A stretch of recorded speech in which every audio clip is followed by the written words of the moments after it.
Hello, welcome back to Tarot by Andy. Thank you for being here. This is my vibrational reading. Please do your own research for entertainment purposes and allegedly. Yes, it feels like we're beating an old horse at its game. Meghan and Harry being that horse represents freedom, by the way. Fast momentum, speed, going for goals, getting it done. It is a freedom symbol in tarot, but it feels like I'm beating a dead horse to a wall at this point in time. Yeah, I was just having a conversation with another YouTuber, and that's just kind of how everyone's feeling at this point in time. Carrying on, here we go. I want to cover some narc notes, just reiterate a few things. As we know, Meghan likes to be the dictator in heels when she's in when she has a feeling of power. When they're not in power, we know that they become the victim. We know they like to flip the script. They like to make you angry, and then they want that reactive rage, reactive abuse coming from you. So now they get to flip the script, and then they get to guilt the victim. Now you're the problem, not them. Their goal is to make you feel like a bad person because it's important to you to be a good person. So they want to make sure you feel like a lousy human being. These are all the reasons why Harry's still enmeshed, or has for as long as he has. Anyways, if you sorry. So they'll take any morsel from the past and use it against you as well. If you put your foot down, they'll turn it into you being a bad person. That would be a boundary. You place a boundary. Now you're against me. You're evil. You're horrible. How dare you? We all know that, right? Just saying it for anybody newbies here. And anyways, always going back to you should feel sorry for them. They play victim. When they play victim, they're very sad and pathetic looking. When it comes to old aging narcissists, just because they're old and they're fragile and they're not getting around and they're not walking really good, and then they're in that stage of life where they have to put on large sneakers to walk around the house because they're so fragile and they're walking. If it's an old narcissist, it doesn't mean they're fragile minded. Just take note. It doesn't change the brain structure, okay? So they really will come off as sad and sorry figures, almost like definitely like a narc collapse when they get older. Very difficult to keep the mask on. And if they see that you are having any form of accomplishments, you're going to see the mask come off very, very easily. I was just telling a friend today on the phone, 3 times in my life, I have encountered very dark energy where it was undeniable. And in those moments when the mask slipped, I have to say, it feels like a kaleidoscope, like they're pulling you in. It's very much like what people said about Helter Skelter guy, what Manson. They have this ability where it feels like this psychic drawing in. You'll feel like your eyes are being pulled into them. It's this very strange, really bizarre pull. And if you ever recognize it, notice it, you're going to know immediately that you're with a sociopath, a psychopath, or a very malignant narcissist. And you will feel that pull. And it's a very creepy, creepy feeling. And they can have ice cold blue eyes where you can see the absolute utter hatred coming out of them. It's more scary if they have dark eyes because then you see more darkness. I've noticed that because the pupils can become very dilated. And through that dilation, you get that shark eyes. And you don't see it as much in blue eyes. You'll see more of a cold, steely look in blue eyes versus the dark eyes. You're going to see more of a shark eye. That's the difference that I've noticed. So I just wanted to make point of that. What else do I want to say? They do operate differently. And you're supposed to accept who they are for what they do and not try and change anything. They will not operate the same as we do. We always have to be the bigger person, and you'll always feel like the injustice against yourself. They will never apologize. And if they do apologize, they're going to do a fake, phony apology, which is going to be, I'm sorry, you feel that way. They will implement the you.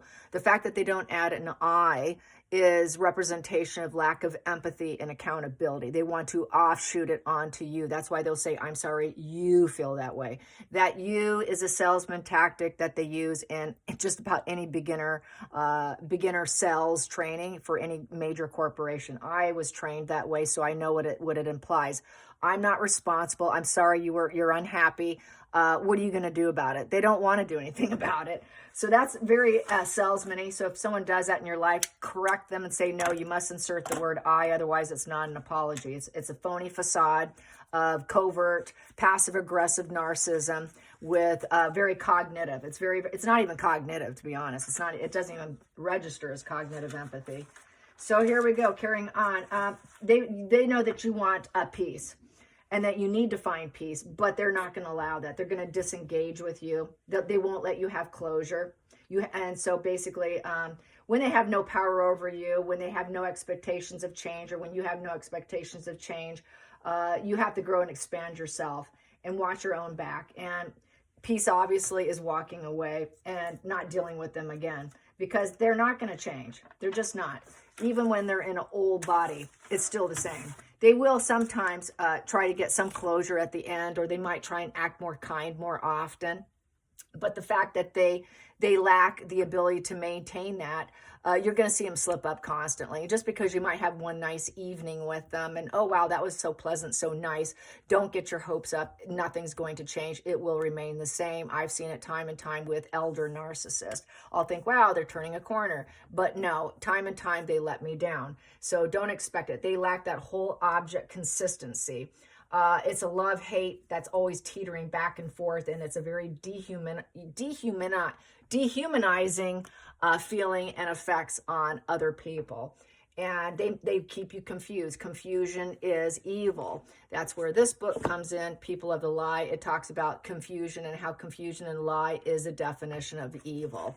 That confusion is control. They want to keep you controlled. They don't want resolve. They want you confused. Then they have control.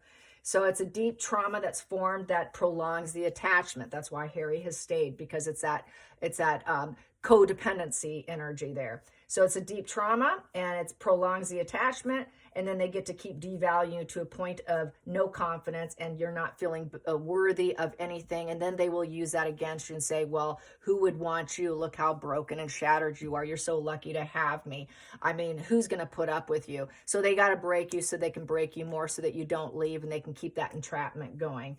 And so they will follow similar schemes to rope you in as well. And it's all counterfeit love. So I just wanted to mention all of that. And don't forget, they do dry begging manipulation. They drop hints instead of being direct. They don't like being direct. They're absolute goddamn cowards. You will never meet someone so cowardly. Very soft manipulation can be used.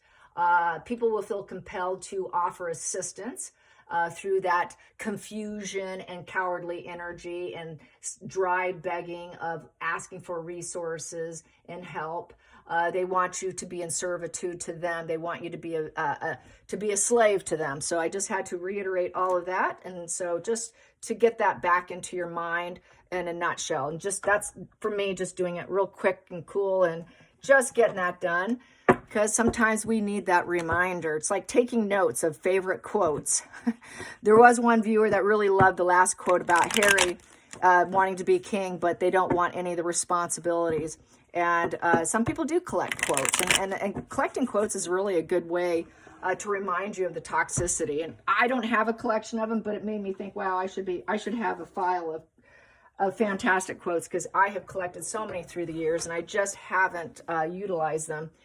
So anyways, I'm wondering about the Ragland show. I suppose I should do a video on Doria Ragland. Where is she right now? And a lot of people called her the Ragland Road show because she was just coming and going and wanted to be part of it. So how's the Ragland show right now? Where is Doria? How's Doria holding up through all the drama of her daughter?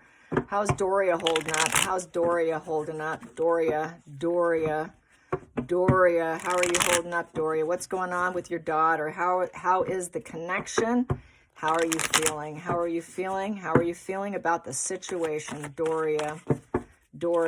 There we go, Doria. Whoa, she's not feeling the support so much. So they're not friends right now. She's probably lost a lot of friends in her social life. No social life with the Three of Cups in reverse. So with the Three of Cups in reverse, there's no bonding right now. It comes after the Two of Cups, where you're healing, you're getting together, that healing energy. Oh, I'm seeing my daughter, we're getting along, and we're evolving into a better stage of a relationship. We're healing. We got this deep, meaningful tie. She does not have a deep, meaningful tie with Megan at all, because it goes from a Two of Cups, would be upright, but it's in reverse. So basically, it's a cognitive relationship. It's a sick relationship. There's no duality in them. There's no connection. There's not any love. It's strictly cognitive. And they're not perfect pairings of souls. There's just isn't that deepness that people would look for. So it's very shallow. And then it goes into that Three of Cups in reverse, which is excessive eating, drinking, addiction issues. So she's probably avoiding Megan because of her excessive behavior. Plus, she's trying to avoid the gossip. And she's no longer hanging out with her, because this is a position of, I'm no longer hanging out with the old crowd.